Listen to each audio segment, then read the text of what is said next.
नमस्ते. आज आपण कुळथाचं पीठ भरून मिरची करायची आहे. त्याकरता ह्या उभ्या अशा मोठ्या मोठ्या मिरच्या घ्यायच्या आहेत. त्या स्वच्छ पाण्याने धुवून घ्यायच्या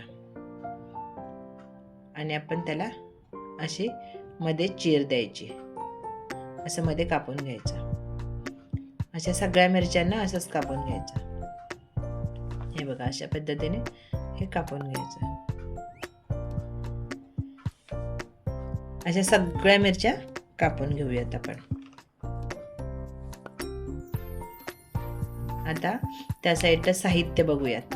हे कुळथाचं पीठ आहे अर्धी वाटी, मीडियम साईजचा कांदा आहे, कोथिंबीर आहे, गरम मसाला, लाल तिखट, मीठ, खोबरं, हळद पावडर आणि धने पावडर. आता आपण हे सगळं मिक्स करूयात. पीठ घ्यायचं आधी, त्यानंतर कांदा,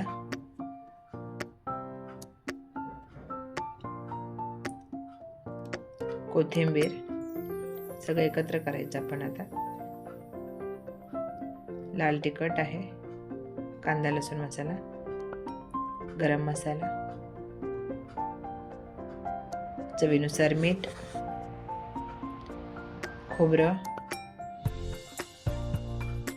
धने पावडर, हळद पावडर.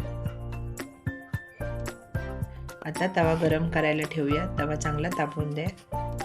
आता आपण हे जे मिक्स केलेलं आहे ना, त्यामध्ये थोडं थोडं, आता यामध्ये थोडं थोडं पाणी घालून सगळं भिजवून घेऊयात.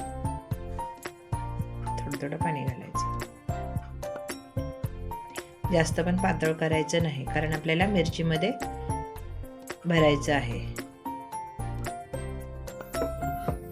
अजून थोडंसं पाणी लागेल.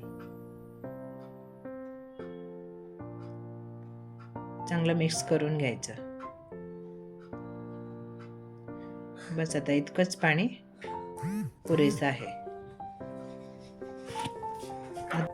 आता बघा, ही मिरची आहे, त्याच्यामधले बिया सगळ्या काढून घ्यायच्या आहेत. ह्या बघा, या सगळ्या बिया काढून घ्यायच्या आहेत. यामध्ये मिरची बी राहिलेलं आहे, तेही काढून घेऊयात आपण. हे बघा, आता हे बॅटर आहे त्याच्यामध्ये भरायचं. अशा पद्धतीने चांगलं भरून घ्यायचं. अशा सगळ्या मिरच्यामध्ये हे बॅटर आपण भरून घेऊयात आणि चांगलं दाबून भरायचं, कारण बाहेर सुटायला नको, बाहेर पडायला नको. आता हा तवा गरम झालेला आहे, त्यामध्ये तेल टाकूयात. तेल चांगलं गरम होऊन द्यायचं.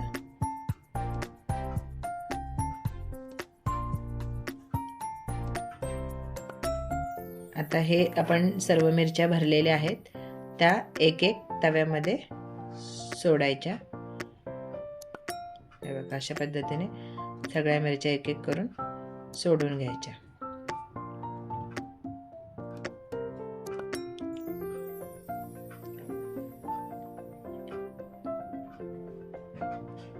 हे बघा, आता सगळ्या मिरच्या आपण सोडलेल्या आहेत. आता एक 5 मिनिट, एक 2-3 मिनिटाने पलटी करायच्या. सगळ्या मिरच्या पलटी करून घ्यायच्या आणि बारीक गॅसवर अजून एक 2-3 मिनिटं तशाच ठेवून द्यायच्या. हे बघा, भाजून. मैत्रिणींनो, माझा व्हिडिओ पाहिल्याबद्दल धन्यवाद.